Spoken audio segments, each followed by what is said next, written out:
Oh yeah, yeah. I'm not the type of brother to play with. See a lot of people acting like, oh yeah. All ball players sounding like haters. We the young kings of this generation, oh yeah. What's up, y'all? Welcome back. Pitchside with Parker. We got another Champions League show for you today. Go ahead and like the video right now. Be sure to subscribe if you're new. Gonna keep these videos coming. Got a couple more rounds of games, and now we are here today to talk about the quarterfinals.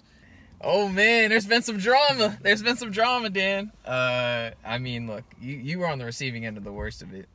8-2. Barcelona getting taken down by Bayern. Let's just start there. Let's just start with the debacle that happened yesterday. Where do you want to start? Okay, so Dane was a Barcelona fan, and I was sitting with him during that game, and he didn't seem that disappointed. He didn't seem that surprised. Like, Not really, no. The way I looked at it was like, if you have a bunch of older guys like who used to be top players, like the way I look at it, like think of like an adult league team, like an over 30 adult league team, okay, coming up against like a college or like a team in like their early 20s. I mean, and yeah, you just have all those guys like who were probably like way better than those players back in their day at that age, and you try to like put them up against the younger team, and it's just a lot of like ego and it was very humbling. I'm kind of like still processing it, so it's kind of like hard to like put it into words, to be honest. Yeah. Because I mean, I expected us to lose, but not 8-2. Yeah. But I think the reason the score was 8-2 is because we kind of gave up in the first, like after halftime. I think the team was just dead, and then Bayern weren't gonna stop scoring. Like, well, see, you say that though, but like Barcelona had a chance to get back in that game. yeah, I think the lineup was wrong. Like, I feel like you should go out like with young, fresh players and like go for pace. Like, if you're gonna sit back and counter, you need to have players to be able to sit back and counter. Like, Yeah. You can't have a starting like lineup or a starting front three with Suarez, Messi, and Vidal and expect to get in behind Bayern Munich and expect Jordi Alba to make runs all game and Semedo to make runs all game when they're dealing with the pace of Bayern in behind themselves. So I feel like the lineup was very stupid. So Yeah, I mean, look, a lot obviously went wrong for Barcelona, but we do have to give Bayern some credit as well. Like, we said it in the last video. They should be the favorites, and if you didn't know before, now you know. I think we got to give credit to two goals, especially. First of all, the Gnabry goal with the pass from Goretzka. Oh my goodness, that was a dime. I got to give it to him. Like, you saw my reaction to the pass. Like, I even was just like, what was that? Like, I was in awe of that goal. And then you're probably gonna say the Davies assist. Yeah, that's the other one. Yeah, I mean, I think I can't even count how many times I've watched that back today. Like, honestly, the way he just diced up Semedo and like, I feel bad for Semedo, bro. Like, as soon as like he kind of like toyed with him, and then like he stopped right in front of him, I was like, oh, here we go. He just started squaring him up, and then he just took him to the shop. My God. I mean, at what point did we start talking about Davies being up there with best left back in the world? I think you got to start to now.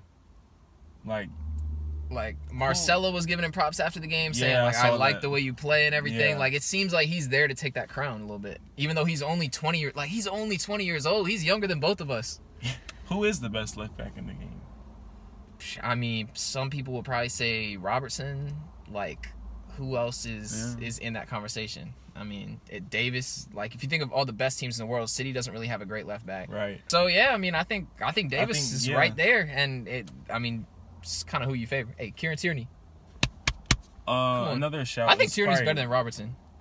Yeah, I agree. Low key, like people don't want to talk about that. They don't want to have that discussion. Mendy at Madrid could be up there in the future. Yeah, that's true. Yeah. But I mean, he's in a similar vein as Davies as well. We're both very young and like kind of up and coming to take that role over. But Jordi Alba, nope, not anymore. He showed that yesterday.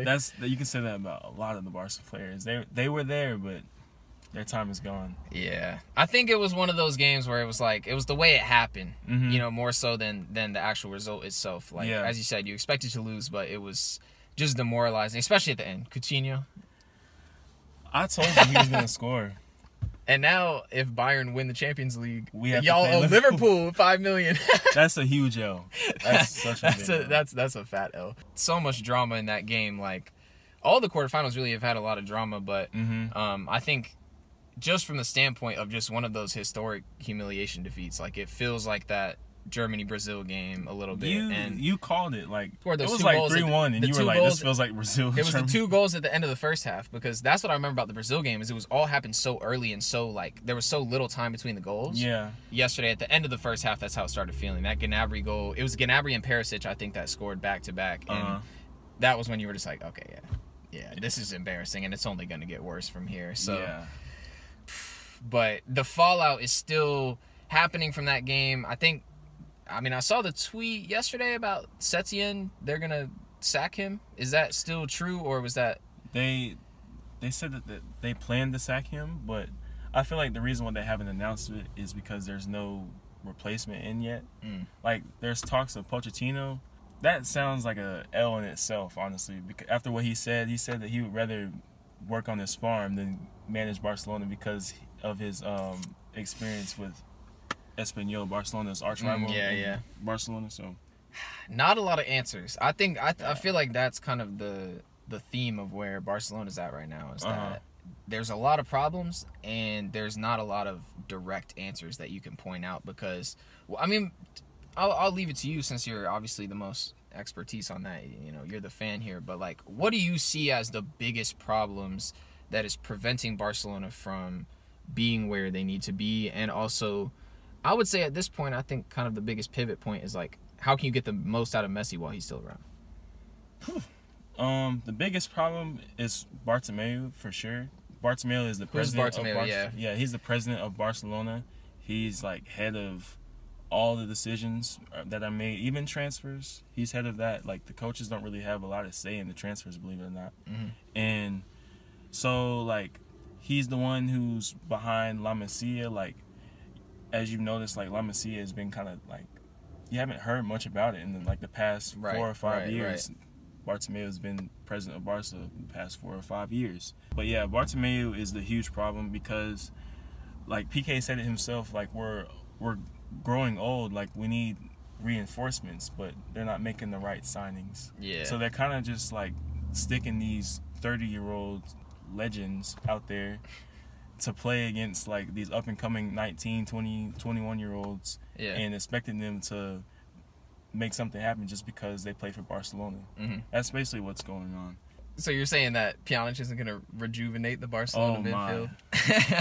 That just says it in itself. Bartomeu was behind that signing. Yeah. You sell Arthur and you swap him with Pjanic. It just doesn't make a lot of sense. It really doesn't. It's not how you get younger. It's not how you get better. Not at all. Yeah, exactly. And I mean, this is the track record for Barca recently. Like, I think that's the biggest thing I've noticed from the outside, as an outsider looking at Barca, is how much money have they splashed and for what? The amount of money that they spent on players like Griezmann, obviously Coutinho was it. I would go as far to say as maybe the worst transfer ever. Kepa's giving him a run for his money.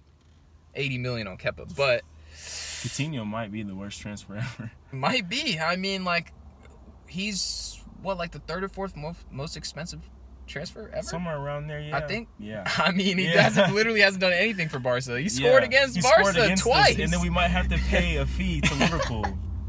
Like, that's all-time bad business. Like, actually, also, though, you know who's part of that deal?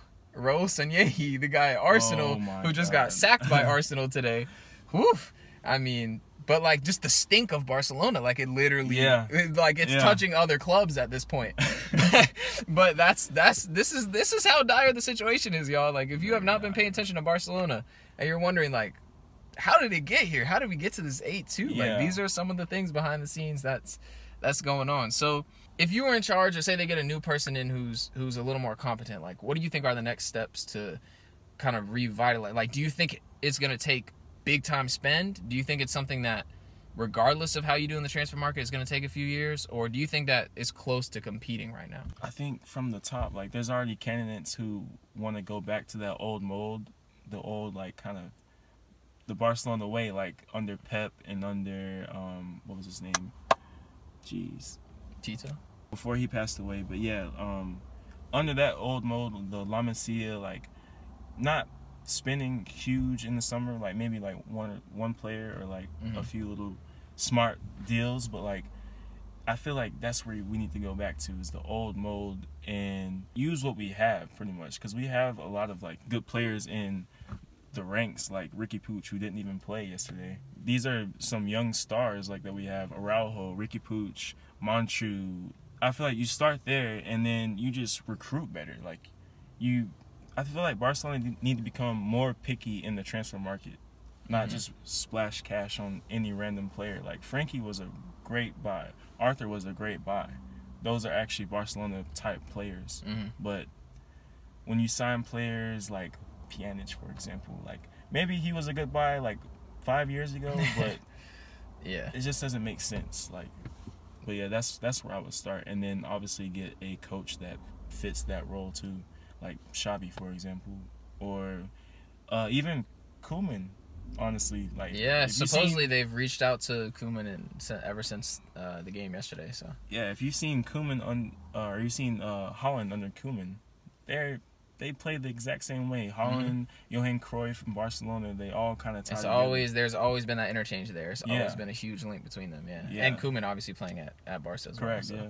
It's one of those defeats where you said this to me while we were watching the game earlier. Like, it almost gave them more motivation to start really like going after some bigger changes, because you can't just take that and let it happen. You know what I mean? Like, you have to. It kind of spurs you to go into more change. Yeah. So hopefully that's what happens with Barcelona. Long way to go. I mean, look, I feel your pain. Arsenal's had a one specific 8-2 that I can remember that I held some jokes for. I think that was the first time that Man U loss was probably the first time I ever remember getting like bantered as like an Arsenal fan. Because I think I was in 8th grade when it happened. Yeah. I still remember being at my locker and somebody, I don't even remember who it was, but somebody came up to me and made a joke about it, and I was just like, this is terrible. Like, I think honestly that's part of why I took some joy in it, because it's like, bro, I've been there. I know how it feels. So I was definitely enjoying the jokes yesterday. Just last note on Barcelona, I think the rebuild will be a little bit easier for us than other clubs, because all we want as fans is to see nice football. Like, under Valverde, we won a lot, but it just wasn't nice to watch. So that's kind of why he got sacked. Like, so we just want like good performances. We want to be entertained, and obviously we want to win. But like, that comes first in Barcelona, to be honest. Like, that's why you fall in love with Barcelona, is the way you play. All right, so we're gonna move on and touch on the other games as well, and then throw in maybe some predictions too for what we think might happen in the semifinals. Excuse all the cars going past. You know, this is where we can record the video. So. But the game we just watched, Lyon and City, I think, first of all, great performance from Lyon. Yeah. I mean, they came out, went at City, played their way, and really aggressive, very much the opposite of how Barcelona came out yesterday. And, like, they look good, man. They look really good. Like, that's a team right there. They're really well coached and drilled, like, because they were just flying everywhere. Similar to, like, Bayern, but, like, in a, like, less talent. But, like, team-wise, like, the way they work together is really fun to watch. So yeah, Houssem Aouar. He's becoming like one of my favorite players to watch, especially during this Champions League. Like, I've been watching him probably a little bit since last year. Actually, the last time they played City, that's when I first kind of really full on like got to watch him in the game. I've seen his highlights a lot, but yeah, he's a star in the making. I feel like these Champions League games is probably his last games for Lyon, to be honest. Arsenal, break the bank. Come on, please. I mean, if we can't get Partey, or hey, both? I mean, I'm probably getting greedy, but yeah, man, he's a phenomenal player. He was really good today. Dembele comes off the bench, changes the game with 2 goals to kind of seal it off for Lyon. Yeah. What it all came down to, though, that Sterling miss at the end. That completely changed the game. It looked like 2-2 for sure. Great run from Jesus, cuts it across. Sterling had nothing but open net and just put it straight over. I mean, we were shocked. Across your body, Sam. You oh, goodness. Some of y'all who used to play with us, you'll know what we're talking about. Yeah. For a player who always gets, like, criticized by the media, he's going to get eaten up. Dang, we're about to find out the last car he bought. Oh, Raheem. Yeah, disappointing, man. And then literally less than a minute later, Dembele seals it off 3-1. Ederson also, how did Ederson not?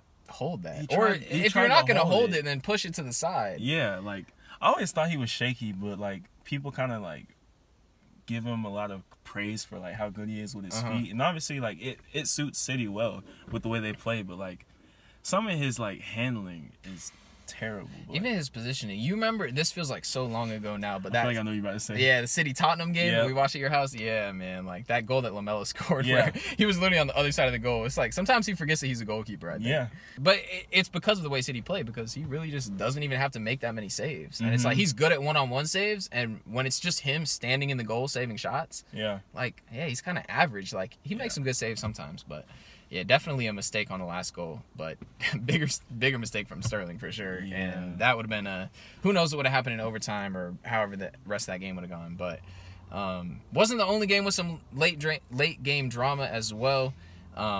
Leipzig and Atletico was a super boring game for the majority of it. Yeah. And then 3 goals in the second half. Tyler Adams comes away with the winner. How about the American? I mean, Americans starting to step up, man. They really Pulisic are. in the FA Cup Pulisic. final. Tyler Adams. You got to be excited about some of the guys that are coming up, man. Even if it was a deflected goal, like, huge Yeah. moment for Tyler Adams.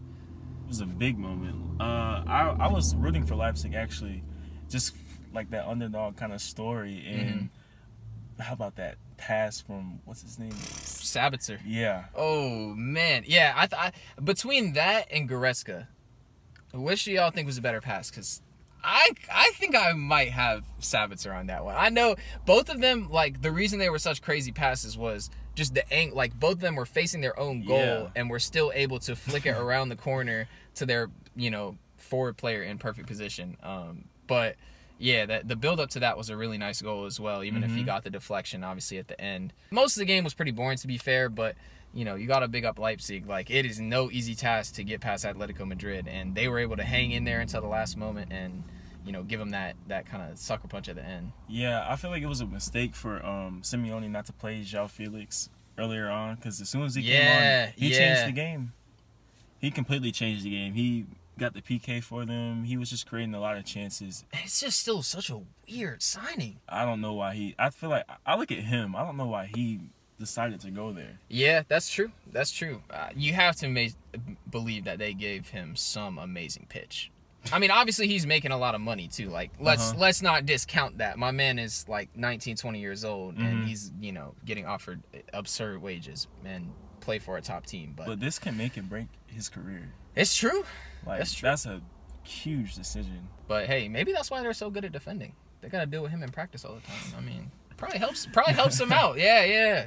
Hey, next level coaching from Simeone. But yeah, so that game happened, and then it feels like a long time ago, but PSG and Atalanta as well. Yeah. We watched that game together too. Kind of the Neymar show for a while, and then Mbappe came on and scored, and Atalanta looked like they could have snuck out a win in that one, but the story for a while was Neymar was just messing up all his big chances. Like, he was bossing the game, but then missed a couple of sitters. I'm so glad that they won that game. Coming from a Neymar fan, like, if they had lost that game, the slander he would have got.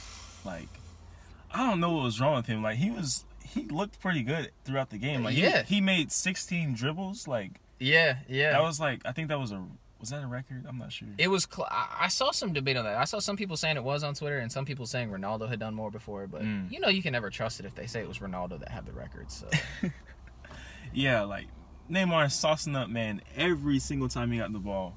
And then once he got from the goal, it wasn't all even fell take a apart. bobble. It was just, he was just hit it wrong or something. yeah, you just like couldn't explain it really. Yeah. I mean, I don't know what happened, but That pass at the end, though. the pass at the end, the little no look, like, Yeah. I don't know if y'all have seen the other replay where you can see it kind of from behind the goal, but like, yeah, he gave him a little no look, and he was off balance to put the perfect weight on it for Mbappe, and then obviously Mbappe slots it across. And the finish from none other than Choupo-Moting. I mean, I kid you not, I was like actually rolling in laughter when they brought him on. Yeah, needing we a both goal. were. Like I was like, okay, you need a goal in the Champions League quarterfinals that you bring on. Choupo-Moting, like, Former Stoke legend. Stoke legend. Hey, he could do it on a rainy night, on a In Wednesday Stoke. night in Stoke. Yeah. So he was prepared for the moment. Yeah. But yeah, man, like, it was the randomest of goal scorers. But here was the big like debate that came out of that game, and I'm curious what you think. I think I know what you might think about it, but who had a bigger impact on that game, Neymar or Mbappe? Because as much as Neymar bossed the game, they didn't score until Mbappe came on. For that game specifically, yeah, you can say Mbappe did, because Neymar should have had a hat trick before Mbappe even came on. Yeah. And I feel like if he scores even one or two of those chances, we wouldn't be talking about this. Mm-hmm. But Mbappe, as soon as he came on, he was just electric. Like, he changed. It didn't the look pace like of the he game. had a hurt ankle. Nah. If that's him with a hurt ankle, I mean. And he's just gonna keep getting better and better. But what I will say is, like, Neymar didn't really have anyone to like feed off of up top. Like, Icardi was just non-existent. Di Maria was suspended, so I feel like that was set up for Mbappe to change the game there. Mm-hmm. That wraps up all the quarterfinals. Let's do quickly predictions and run through the two semifinal games, and we'll give our predictions on what we think will happen in that one. So, first semifinal, since we were just talking about PSG versus Leipzig. What an interesting matchup. Mm-hmm. Give me a score prediction and a brief reason. That's a tough one. Honestly, I'm gonna say probably 3-1.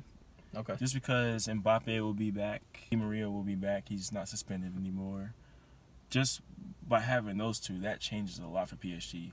And also, like, they need to start Paredes in the midfield, because he also changed the game when he came on. Mm-hmm. I don't think people noticed that as much. Yeah, just by having Mbappe and Di Maria back, like, they cause a lot of havoc, and I think they're gonna create a lot for PSG. So that's what I'm gonna go with. Okay. I'm going to say 2-1 PSG. Mm-hmm. I'm going to say overtime as well. Hmm. I think Leipzig get a goal, but as you said, PSG's attack, I think they're going to overwhelm them a little bit. I mean, I got to say, though, big up Dayot Upamecano, because he was man of the match in that game. He got it. Against Atletico Madrid. He was excellent, and you can see why, like, Arsenal fans like myself have been crying out for him for a long time. He's excellent, and so I think he might have some plays where he shows up against Neymar and shows up against Mbappe, and shuts them down a little bit. They've got a really solid defense, but I'm going to go 2-1 PSG. I think they overpower them just a little bit, and I think this is, like, really PSG's chance. Like, I feel like at this point, Leipzig are still kind of playing with house money. Like, they're still very much that underdog, and they'd be pretty happy getting to a semifinal. PSG really won it, and now that City's out as well, I think the way that they're going to see it is, like, we're the only people standing in our way at this point. Mm-hmm. And it felt like getting through that Atlanta game was huge for them. Yeah. Like, you could see the relief on their faces. So I'm gonna have PSG with the momentum, but I think it'll be a really close game. I'm saying overtime. And then the other semifinal, Bayern taking on Lyon. Did not expect that. 8-2? I think it'll be closer than people think, just because of how Lyon kind of set up. Like, they know that they're underdogs, and they kind of like playing like that. Mm-hmm. And they have decent enough pace on the counterattack. I'm still gonna say I'm stuck between 3-1 or 2-1 Bayern, to be honest. It can be pretty close. It could be between those two, honestly. Okay. Yeah. I don't think I have as much faith as you, my friend. I'm gonna say 3-0 Bayern. Yeah. I think the Magic. That's possible too. I think the Magic's gonna run out for Lyon, and I think Bayern are just that good right now. Yeah. And I was looking at they showed a thing of all their scores in the Champions League so far, and I think there's only been one game they scored less than 3 goals. Which is crazy. I mean, maybe Lyon will score. They obviously have a lot more pace than Barca had, and if Bayern play the same way that they did against Barca, where they played that super, super high line, I could maybe see Lyon getting a goal, but I think they will adjust a little bit, and Bayern are going to be really focused as well. And I think they're just going to drill Lyon. So I'm gonna say 3-0 Bayern, as much as I hate to say it, but yeah, that's what we got for today's show. Thank you for watching our little Champions League special. Show some love, leave a like. Leave a comment if you got anything else you want us to talk about in the next one, or anything that caught your eye in the Champions League games as well. And yeah, man, keep the support up. I think as I'm dropping this, there should also be the Mesut Ozil video finally out as well. So if you haven't watched that yet, check it out. It'll probably pop up here at the end. But yeah, man, thanks to everybody for supporting the channel. Thank you, as always, Vic, for coming on. We'll be doing more. And yeah, we'll see you in the next video. Peace.